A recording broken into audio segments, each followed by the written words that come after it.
कल चुनाव है महाराष्ट्र में और झारखंड की बची हुई सीटों पर मतदान होना है, लेकिन उसके ठीक पहले बहुत बड़ा कैश कांड एक सामने आया।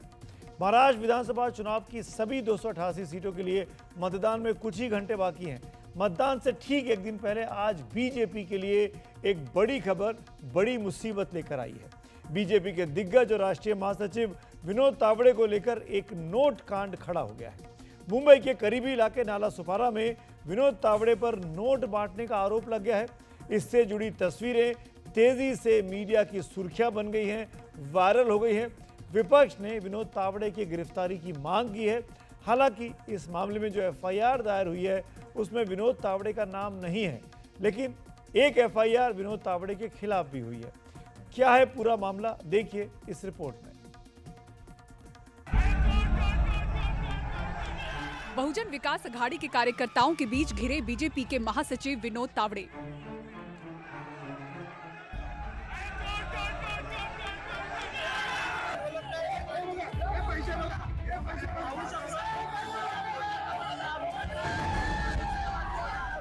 मुंबई से करीब 41 किलोमीटर दूर नाला सुपारा के विवांता होटल से वोटिंग के एक दिन पहले मंगलवार दोपहर आई ये तस्वीरें बड़ी सुर्खियों का कारण बनी। बहुजन विकास अघाड़ी के विधायक क्षितिज ठाकुर और उनके कार्यकर्ताओं ने लिफाफे से नोट और डायरी निकालकर लहराते हुए आरोप लगाया कि विनोद तावड़े और उनके लोग वोट से पहले नोट बांट रहे हैं। 5 करोड़ रुपए बांटने के आरोप लगाए। तावड़े होटल से न निकल सके, इसलिए उनकी कार के टायर की हवा भी निकाल दी गई। करीब 4 घंटे तक ये हंगामा चलता रहा। फिर बीजेपी के नेता विनोद तावड़े, आरोप लगाने वाले क्षितिज ठाकुर और उनके पिता बहुजन विकास अघाड़ी के अध्यक्ष हितेंद्र ठाकुर ने साझा प्रेस कॉन्फ्रेंस की। आज मैं वहां से गुजरते समय फोन करके पूछा कैसे चल रहा है। मुझे राजन नाइक उम्मीदवार ने कहा कि हम सब बैठे, आप चाय पीने आ जाओ। मैं चाय पीने गया और 200-250 बूथ प्रमुख थे, तो हितेंद्र ठाकुर जी और उनके बेटे को लगा कि मैं पैसे बांटने आया हूं। वो 200-250 कार्यकर्ता उनके आए, चिल्लाने लगे, हंगामा हो गया। मैंने पुलिस को कहा, चुनाव आयोग को कहा कि आप सीसीटीवी फुटेज देखिए, जो चेक करना है वो कीजिए। जो कार्यकर्ता दिन रात पार्टी के लिए मेहनत करता है उसके साथ चाय पीने के लिए जाना कुछ गलत नहीं। और मैं 40 साल से राजनीति करता हूं, मेरे जीवन में कभी पैसे का मामला आया नहीं, ये दुनिया जानती है। अभी वो क्या एक्शन लेते हैं, मेरे को उनसे आशा तो है नहीं, पुलिस और इलेक्शन कमीशन से, कि वो उनके प्रेशर के नीचे कुछ नहीं करेंगे। प्रेस कॉन्फ्रेंस भी इन पर भारी पड़ी। मामले में कुल 4 एफआईआर दर्ज हुई। हालांकि जिलाधिकारी ने टीवी को बताया कि कैश कांड मामले में दर्ज हुई एफआईआर में विनोद तावड़े आरोपी नहीं बनाए गए हैं। 2 एफआईआर हुई है, उसमें 1 एफआईआर में विनोद तावड़े जी का नाम है और दूसरा एफआईआर है वो जिसके नाम पे रूम बुक थी और जिस रूम में वो कैश मिली है उसके ऊपर को एफआईआर दर्ज हुआ है। और अभी तक 2 एफआईआर दर्ज हुए और अब तक 9,93,500 ऐसा कैश मिला। विपक्ष को एक बड़ा मुद्दा मिल गया। संजय राउत ने कहा विनोद तावड़े को फंसाने की ये चाल बीजेपी की ही है। तावड़े जी को जिस प्रकार से लोगों ने घेर लिया, वहाँ के कार्यकर्ताओं ने, मुझे आश्चर्य होता है कि अब पार्टी के अंदर ही कुछ ऐसा मामला हुआ है इंटरनल पॉलिटिक्स में, महाराष्ट्र के गृह मंत्रालय की तरफ से, कि तावड़े जी को ऊपर नज़र रखो, तावड़े जी के पास कौन जा रहा है आ रहा है और इस बारे में पूरी जानकारी वो जहाँ बैठे थे काम करने के लिए उन विरोधियों को दे दो। वैसा ही सब कुछ पूरा ड्रामा हो गया है। इतने सालों से तावड़े जी और बीजेपी वाले काम करते हैं महाराष्ट्र में, अभी भी चल रहा है, लेकिन तावड़े जी को ही क्यों पकड़ कर दिया। विपक्ष विनोद तावड़े की गिरफ्तारी की मांग पर अड़ा है। महाराष्ट्र में बीजेपी हार मान लिया है, इसके वजह से उन्होंने पैसा बांटना शुरू कर दिया है। विनोद तावड़े ने जो काम किया है उसके लिए उनको अरेस्ट करना चाहिए, उनका ऊपर केस चलाना चाहिए और जिसने भी पैसा बांटा है उसके ऊपर कार्रवाई होना चाहिए। ये बीजेपी का नोट जिहाद है। पैसा मतलब बांटेंगे, पैसा बांटेंगे और हम जीतेंगे, बांटेंगे और जीतेंगे, ऐसा कुछ लग रहा है। तो इसके ऊपर सख्त से सख्त कार्रवाई होनी चाहिए। अब देखते हैं चुनाव आयोग क्या कर रहा है।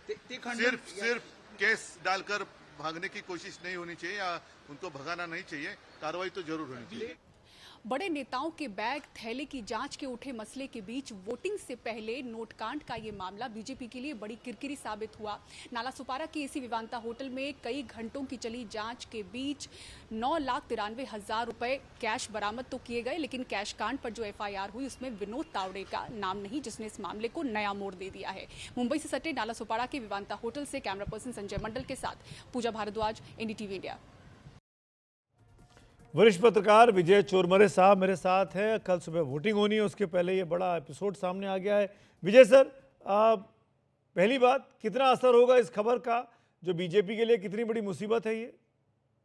सुमित जी, बीजेपी के लिए बड़ी मुसीबत है ही, क्योंकि मतदान वारा के कुछ घंटे पहले, 15-16 घंटे पहले ऐसी कोई खबर सामने आती है कि बीजेपी का एक बड़ा कद्दावर नेता पैसे बांटने के लिए नाला सोपारा में गया है और वहां पकड़ा गया, उसे लोगों ने घेर लिया है। ये बहुत बड़ी खबर है, मगर देखिए इसके पीछे एक कैसे सारा बीजेपी के अंदरूनी राजनीति का ही ये मामला है, ऐसे महाराष्ट्र के लोग मानते हैं।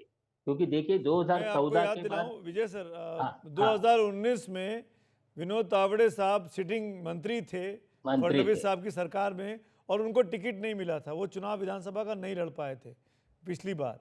फिर वो दिल्ली लाए गए, दिल्ली में उनको पार्टी ने बड़ा कामकाज दे दिया, महासचिव बना दिया, अलग अलग राज्यों की जिम्मेदारी दे दी।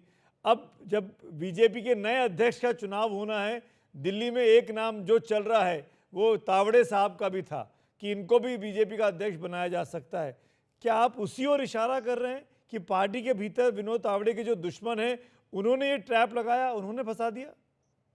नहीं, आपने बताया वो बीजेपी के राष्ट्रीय अध्यक्ष का मसला है, और दूसरा मसला है महाराष्ट्र के मुख्यमंत्री पद का। देखिए 2014 के बाद बीजेपी के अंदर जिन जिन नेताओं ने मुख्यमंत्री पद की मंशा रखी, वो सारे राजनीति से बाहर फेंक दिए गए। देखो एकनाथ खड़से का क्या हाल हुआ, पंकजा मुंडे का क्या हाल हुआ, और विनोद तावड़े का क्या हाल हुआ। विनोद तावड़े को तो आपने बताया कि 2019 में टिकट भी नहीं दिया था।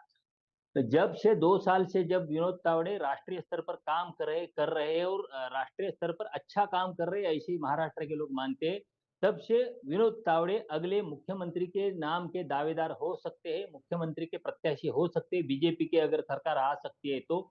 ऐसी भी चर्चा चल रही। मुझे लगता है मुख्यमंत्री पद की मंशा और मुख्यमंत्री पद के लिए उनका नाम दोबारा आना ही इस कांड यही सारे कांड के पीछे है। इशारा संजय राउत भी अपनी बाइट में दे रहे थे, साउंड बाइट में, कि बीजेपी का अंदरूनी खेल है ये बहुजन विकास आघाड़ी का खेल नहीं है, ये बीजेपी का अंदरूनी खेल है। लेकिन एक सवाल ये, कौन है विनोद तावड़े साहब का सबसे बड़ा प्रतिद्वंदी? कुछ नाम जो बीजेपी के चलते हैं मुख्यमंत्री पद की रेस में, उन्हीं में से कोई? देखिए ये संजय राउत साहब ने इशारा किया है, और सब लोग जानते हैं कि इसके पीछे देवेंद्र फडणवीस से हो सकते हैं। होम मिनिस्टर के इशारे के बिना ये नहीं हो सकता, और होम मिनिस्टर देवेंद्र फडणवीस है। इसीलिए मुझे लगता है सारा इशारा इस खेल का सारा देवेंद्र फडणवीस की तरफ ही जा रहा है। पर ये कहना, देवेंद्र फडणवीस और विनोद तावड़े एक साथ राजनीति में आए, पहले छात्र राजनीति, फिर प्रदेश की राजनीति, फिर संगठन की राजनीति, दोनों हम उम्र हैं, दोनों बड़े नेता हैं महाराष्ट्र के, क्या इतना बड़ा खेल कर पाएंगे? क्या पूरी पार्टी साथ होगी? आज के दिन देवेंद्र फडणवीस जी को चैलेंज देने वाला, या तो राष्ट्रीय अध्यक्ष के लिए, और दूसरा महाराष्ट्र के मुख्यमंत्री पद के लिए भी महाराष्ट्र की बीजेपी में दूसरा कोई कद्दावर नेता बचा नहीं है अभी। कोई नेता नहीं, विनोद तावड़े ही पिछले 2 साल से 2019 में टिकट कटने के बाद, राष्ट्रीय स्तर पर जिम्मेदारी सौंपने के बाद पिछले 2 साल के उभर के आ रहे थे, और चर्चा। एक आखिरी सवाल विजय जी, वक्त की कमी है। गृह मंत्रालय का कामकाज भी बीजेपी के पास है, देवेंद्र फडणवीस के पास है, पुलिस भी है।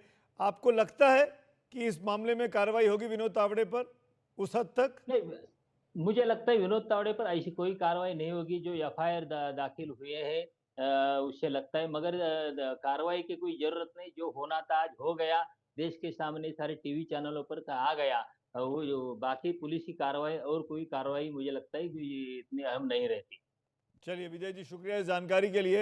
यानी विजय चोरमरे वरिष्ठ पत्रकार हमको बता रहे हैं कि जो परिस्थिति दिखाई दे रही है वो ऐसा है कि बीजेपी के अंदरूनी पॉलिटिक्स की वजह से विनोद तावड़े को कहीं फंसा न दिया गया हो।